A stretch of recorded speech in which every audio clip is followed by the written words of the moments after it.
Kia ఫ్యాక్టరీలో ఎవరు స్థానికంగా ఎవరు ఉన్నారు చెప్పండి. అంత తమిళనాడులో ఉన్నారు. కసునుకే కూడా ఆంధ్రప్రదేశ్లో అనంతపురం పనికిరారా? కియా ఫ్యాక్టరీలో ఎవరు ఉన్నారా చెప్పండి. ఎవరు ఉన్నారు? కనీసం అనంతపురంలో కియా ఫ్యాక్టరీ పెట్టినారు. కసును కూడా అనంతపురం పనికిరారా? అంతా తమిళనాడులో ఉన్నారు. 50% వాళ్ళే ఉన్నారు. కొందరికి వచ్చినాయి, ఆడాడ టౌన్లో కొందరికి వచ్చినాయి అంతే. కియా ఫ్యాక్టరీలు ఉద్యోగాలు కర్ణాటక తమిళనాడు వాళ్ళకి ఇచ్చినారు కానీ ఆంధ్రప్రదేశ్ వాళ్ళకి ఎవరికి లేదు. ఉద్యోగాల అవకాశాలు ఎవరికి లేదు. పెట్టాడు వీడ ఉద్యోగాలు చేసేది కర్ణాటక తమిళనాడు వాళ్ళు.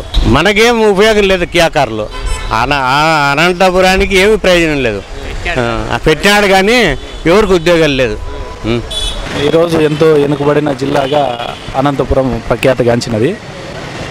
అందుకు గాను మన ముఖ్యమంత్రి గారు మన జిల్లాకు ఎంతో వెనుకబడిన ఉద్దేశంతోనే మన కియా ఫ్యాక్టరీని అనంతపురం జిల్లాకు తీసుకొచ్చానని చాలా చెప్తున్నారు.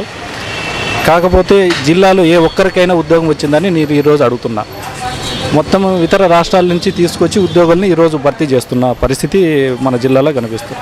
ఇంకా ఏ విధంగా ఆయన లబ్ధి చేకూర్చాడని ఈ విధంగా నేను రాష్ట్ర ప్రజలందరికీ తెలియజేస్తున్నాను. నా వర్క్ ఆ కియా మోటార్స్ మంచిదే, అది మంచిదే. 10 మందికి చేసే పని ఎవరికైనా మంచిదే అంటారు.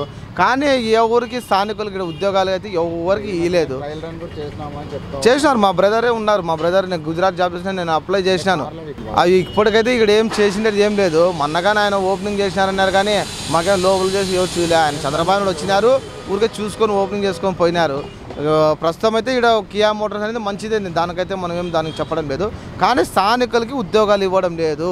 ఇప్పుడు స్థానికులు ఎవరైనా పోయినా కానీ ముందుగానే చెప్తున్నారు మీరు ఒక 6 నెలల సంవత్సరం చేయాల్సినది అంటే ఇప్పటికంతా వాళ్ళు ఎవరో వేరే దేశస్తులంతా చేస్తున్నారు వర్కింగ్.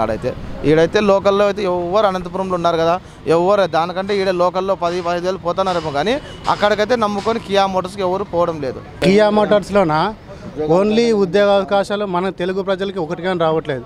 చిన్నవి సెక్యూరిటీ గార్డ్స్, హెల్పర్స్ అవి మాత్రమే ఇస్తున్నారు కానీ కొంచెం అఫీషియల్గా ఎవరికి రావట్లేదు. సో కియా వల్ల మనకి లాభం అనుకుంటే కొంచెం ఇబ్బంది. కియా వల్ల ఉద్యోగాలు అయితే తక్కువ. మన ప్రాంతంలో మీకే తెలుసుంటుంది సార్, మన ప్రాంతంలో ఉద్యోగాలు ఎవరికి రాలేదు. వచ్చిన వల్ల చిన్న జాబులే కానీ కొంచెం అఫీషియల్గా ఎవరికి రావట్లేదు దాంట్లోన. అది కూడా కొంచెం దృష్టి పెడితే బాగుంటుంది. కానీ నెక్స్ట్ తెచ్చేది జగనే. ప్రత్యేక హోదా తెచ్చేది జగనే. నెక్స్ట్ సీఎం జగనే. ఈ వీడియో గనుక మీకు నచ్చినట్లయితే లైక్ చేయండి, షేర్ చేయండి. మరిన్ని వీడియోస్ కోసం మా ఛానల్ను సబ్స్క్రైబ్ చేయండి.